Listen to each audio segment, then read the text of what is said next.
আসসালামু আলাইকুম এভরিওয়ান, আপনারা বাসায় কিভাবে খুব সহজে কালা ভুনা তৈরি করবেন সেই রেসিপি আজকে আপনাদের সাথে শেয়ার করব। চলুন দেখা যাক। এখানে আমি নিয়ে নিলাম রাঁধুনি কালা ভুনার মশলা, আর এই একটা প্যাকেটের মধ্যে দুইটা প্যাকেট থাকে, একটা ছোট আর একটা বড়।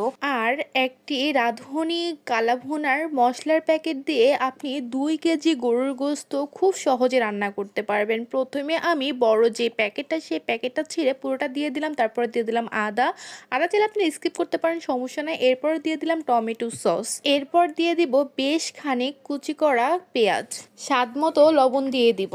আর এই কালা ভুনা অবশ্যই সরিষা তেল দিয়ে রান্না করতে হবে প্রথম থেকে শেষ পর্যন্ত, তাই আমি এখানে দিয়ে দিলাম সরিষা তেল। এখন অনেকে জিজ্ঞেস করবেন রাঁধুনির 2টা প্যাকেট ছিল, একটা প্যাকেট দিলাম আর আরেকটা প্যাকেট কি করেছি। ওই আরেকটা প্যাকেট আমি রান্নার শেষ পর্যায়ে দিব।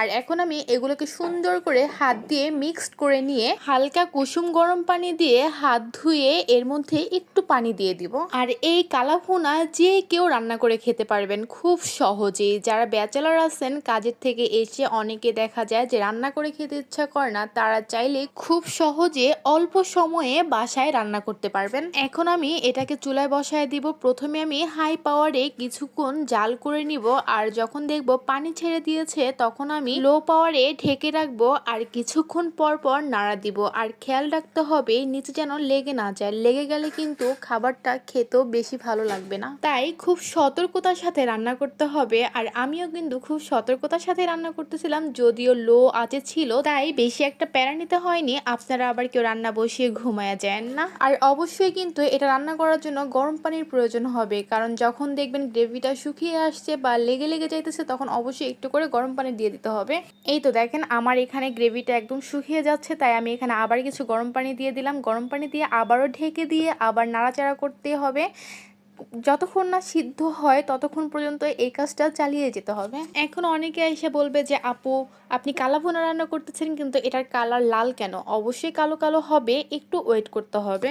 যখন দেখবেন মাংসটা পুরোটা একদম সিদ্ধ হয়ে গেছে আর কোনো সিদ্ধ করার প্রয়োজন নেই, তখন আপনারা সেই যে রাঁধুনির ছোট্ট একটা মশলার প্যাকেট ছিল সেই মশলার প্যাকেটটা ছিঁড়ে এর মধ্যে দিয়ে দিবেন। মশলাটাকে দিয়ে আবার কিছুক্ষণ নাড়াচাড়া করে এটাকে আবার ঢেকে দিব।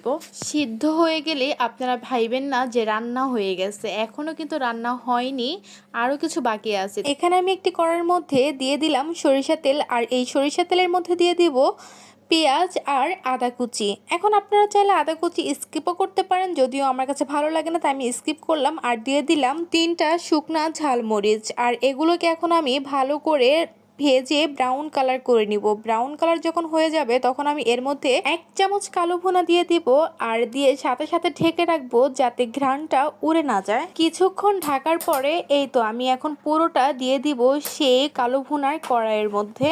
এরপর আমি এর মধ্যে দিয়ে দিব কিউব করে কাটা পেঁয়াজের কুচি। এরপর কিছুক্ষণ নাড়াচাড়া করে নামিয়ে ফেলবো। আর এত সুন্দর স্মেল বের হয়েছে যেটা বলার বাহিরে, বড় বড় রেস্টুরেন্টকেও হার মানাবে।